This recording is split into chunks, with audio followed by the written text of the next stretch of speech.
Well, welcome to Longbridge Manor, the head office of Forever Living Products and the office of Bob Parker. First time I understand you've been in here. It is the first time. Tell us your name and where in the United Kingdom you live. My name is Emma Cooper and I'm from Wales. Emma Cooper is developing quite a name in the company Forever Living Products, which we're going to talk about in a moment. But before we do, I want to know about your life before Forever Living Products. Tell us about that. I was a full-time police officer and I worked for Greater Manchester Police. My husband was also a police officer as well. He'd been one for 10 years and I'd been in for 6-7 years. I loved my job initially, but I got assaulted quite badly a couple of times and I started suffering with anxiety and bouts of depression. And I was 30 weeks pregnant when I decided to have a look at the opportunity. And when I did, I saw a way that I could just stay at home with my son, potentially for the first full 12 months. And then as soon as I got my head a bit more around the opportunity, I actually saw what it really could give us, which was life-changing results. And that's exactly what's happened. Just to give us a scale for this chronologically, what year did you find Forever Living Products? December 2013 I joined, so I'm just in my 16th month of the business so far. Relatively short period of time, isn't it? Very short. I think there's a chance you might be breaking some records. We'll find out about that. So what impact then, if we wind forward those 16 months on, what impact has Forever Living Products had on yours and your family's life? It's okay to cry. No, it's not. I've done enough crying. I find it really, I don't think I'm clever enough to find the words that would articulate exactly what it's done for us, because it has literally changed our lives beyond anything I could ever have dreamed of. You know, it's not a rags to riches story in terms of my parents had, my dad had a great business. He worked his butt off to give us the great things in life. So I know what a good life looks like, but I had no way of giving that to my son. Until you found this? Till I found this, yeah. And I was willing to work hard. Because when I saw the marketing plan, they said you can work hard for 3 to 5 years and you can retire on an amazing income. And I just thought, well, I worked hard in the police, but I never got any extra money. You know, I gave everything I had to the police and I got no recognition for it whatsoever. And whereas with this, it kind of got a bit addictive. You know, the more people you helped, the more that helped you. And I joined the police to help people, but I never really felt like I did. So with this, you know, you help people and you're rewarded for it. I just think there's no other business like it. But you know, money-wise has been crazy, but what that has enabled us to do is have choices. So my husband and I have both resigned from the police. I pay my mum and dad a pension every month, which makes me feel amazing because they looked after me all my life. I treat my family a lot. My son's education is sorted now for life, so I can give him the best head start in life. And look after my dad. It's like all those things are dreamlike, the things that you dream of but you never really think will happen to you. Help us put this into a bit more perspective, Emma. As a police officer, what would you have been earning? I earned £1,613 a month. Take home pay. Now, I'm not going to be so rude as to ask what you're earning now, that'd be wrong, but I don't mind.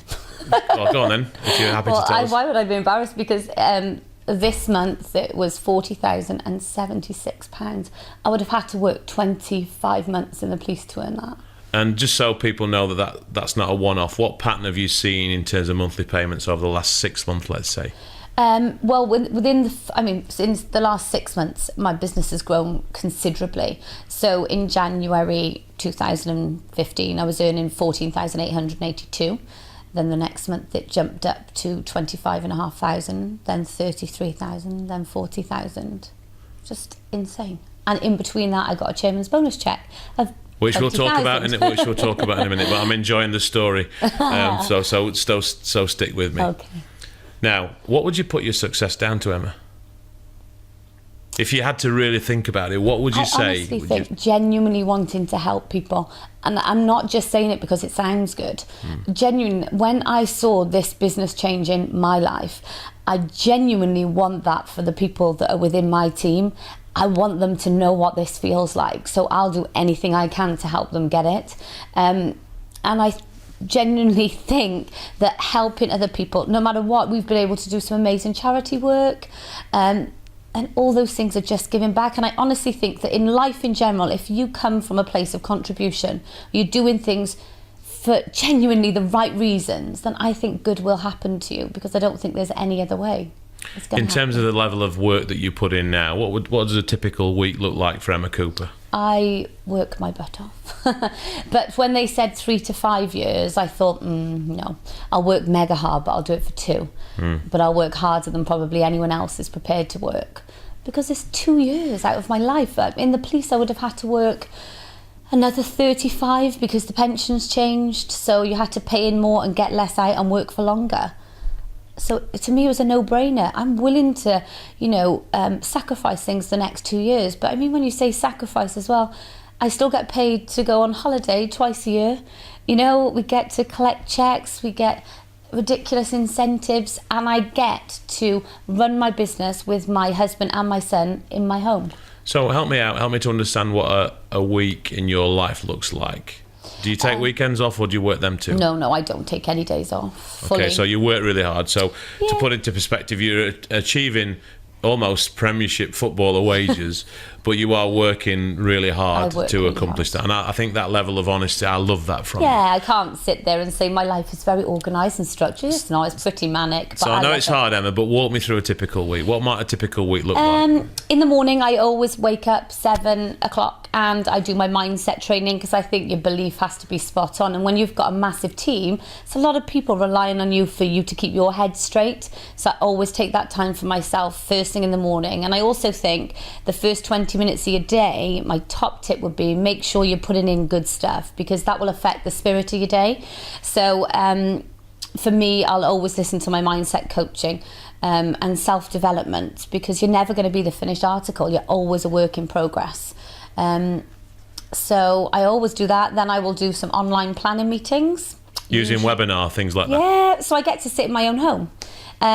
And I'll do my online planning meetings. I might plan some trainings in, and then I might go and meet somebody who's interested in the business, and then have lunch or a coffee, which it's not that hard work, is it, compared to the police? Then in the evenings, I might do launch someone's business or go to a business presentation. Or what's the other thing? Some more planning meetings. It's as simple as that. There's only a few things you have to do. It's how much of those you choose to do depends how successful you are. And what proportion of time do you spend face-to-face with new people, let's say? I'm talking face-to-face, really face-to-face, not over the webinars and stuff. Not much at all. Okay. Not much at all. Maybe like 5-10%. I can't physically do it. I can't do it all. I mean, I'm always travelling up and down the country, but I have to work smarter. Otherwise I can't be in 10 places at once. So I technology and I guess social media's played a big part in your success.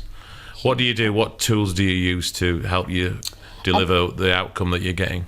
I use, obviously, GoToWebinar is brilliant, because you can get all your team on at once and do the trainings all together. And my managers use those as well. So they train their own teams. And I use Facebook to support my team, so with team pages. Yeah. But I don't use Facebook. I use it as, to showcase my lifestyle. I've never mentioned Forever on my Facebook. I don't mention products on my Facebook, nothing. I just sell a lifestyle. And you just want to build people's intrigue. What is it that you're doing? And so I use it that way. Emma, have you developed the knack when you meet someone, either face-to-face or on a webinar or on a Skype call, let's say, of knowing that they've got that little something? I think so.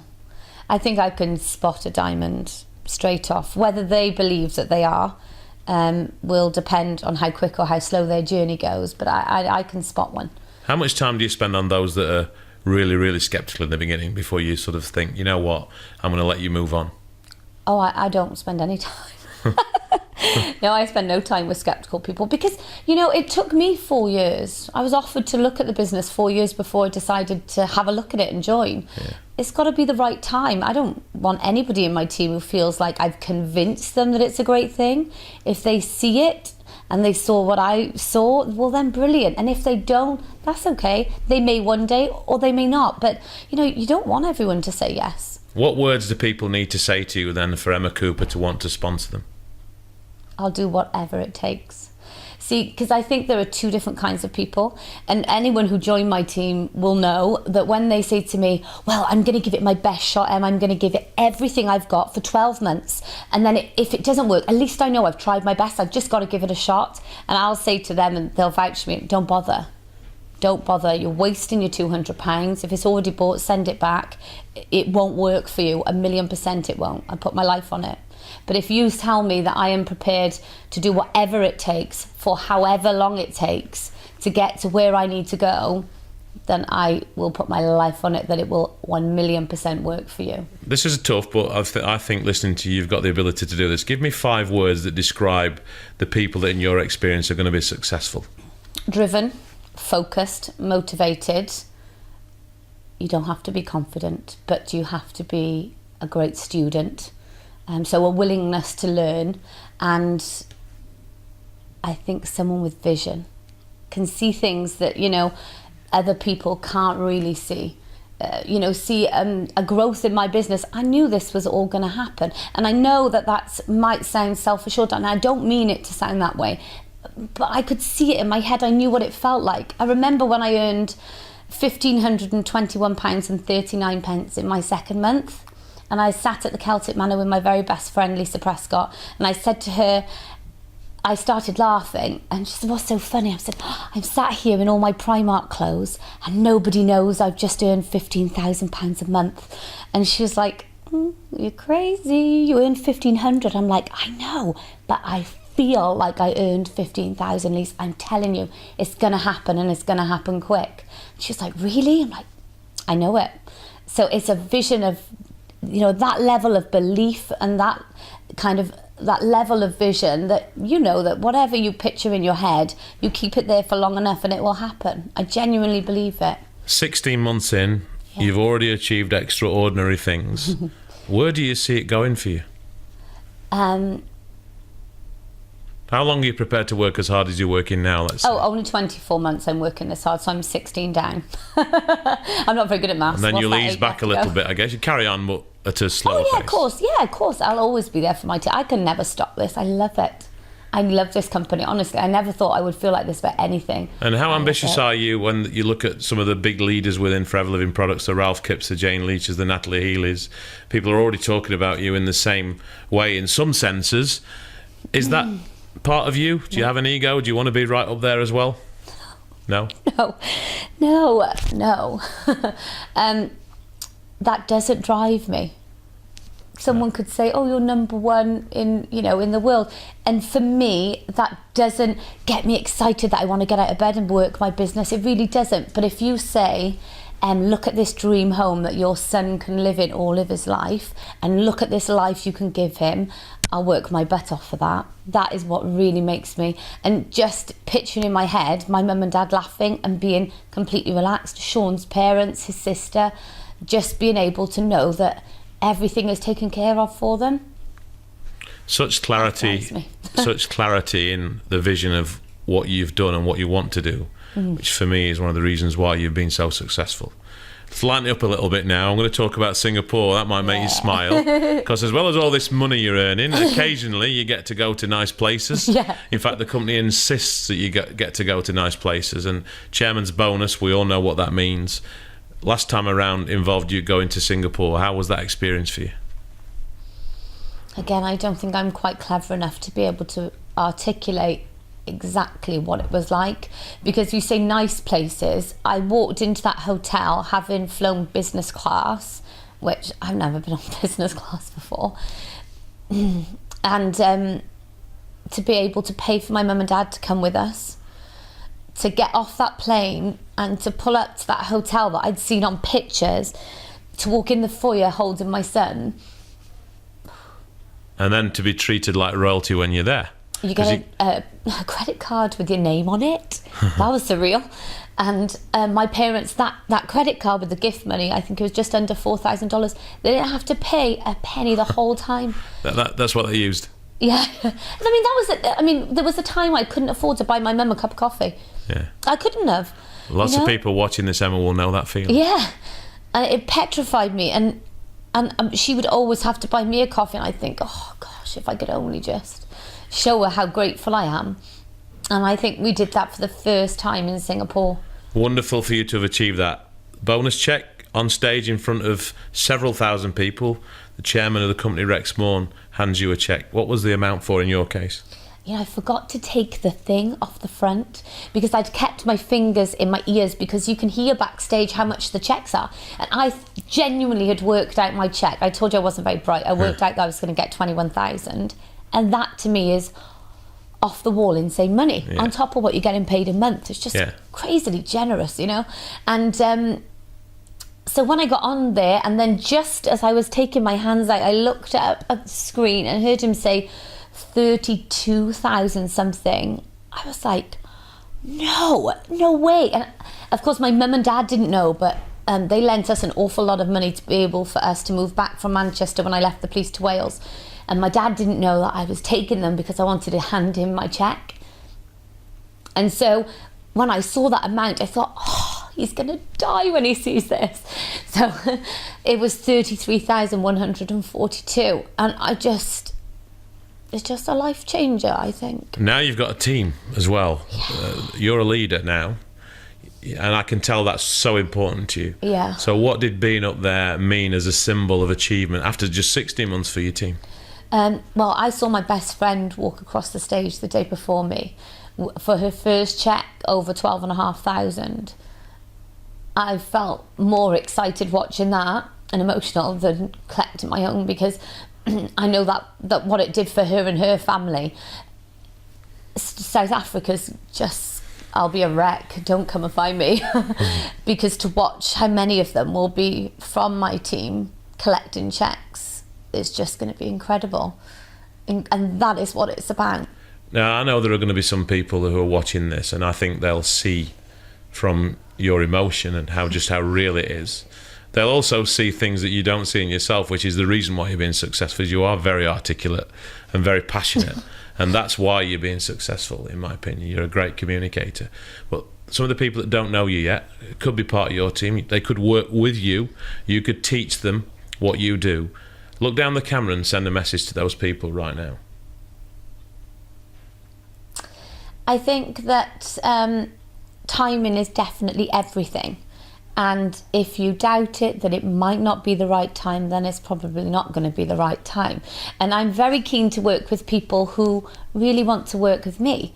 So I would only urge you to take a look if you're open-minded, if you have a vision that you want something more for your family, and actually that you deserve more, because I knew how hard I worked for the police and that I got very little back, but now I decide what I'm worth on a monthly basis. And to be honest, they kind of give you a bit more as well. I don't think I would deserve that much, but it's an amazingly generous company and I feel honoured to work alongside them. So only if you see the vision, only if you think that you might deserve it, and you can work on that in your self-development. But I'm excited to help anybody who wants to make massive changes in their lives like I did. So, final question, 2016, South Africa, Johannesburg. By then you'll still only be probably less than 3 years in still. Clearly you're going to be there. Already I've qualified. What are your expectations for you and your team for Johannesburg? It's going to be an emotional one, because even if you've not yet joined yet, we're in June now, you can still qualify. I qualified for every single company incentive within the first 7 months of my business, so there's still enough time to qualify. So I know that it will be off the wall emotional, but I also know it will be truly inspiring to see all those new people up on that stage, and to think that last year there was, or the year before, sorry, there were hardly any people from the UK collecting checks, compared to this year. And next year is going to be even more crazy. So I'm excited to just share that with everybody. I think it's going to be so much fun. Emma Cooper, delightful to speak to you. Thank you. See you soon. Thank you.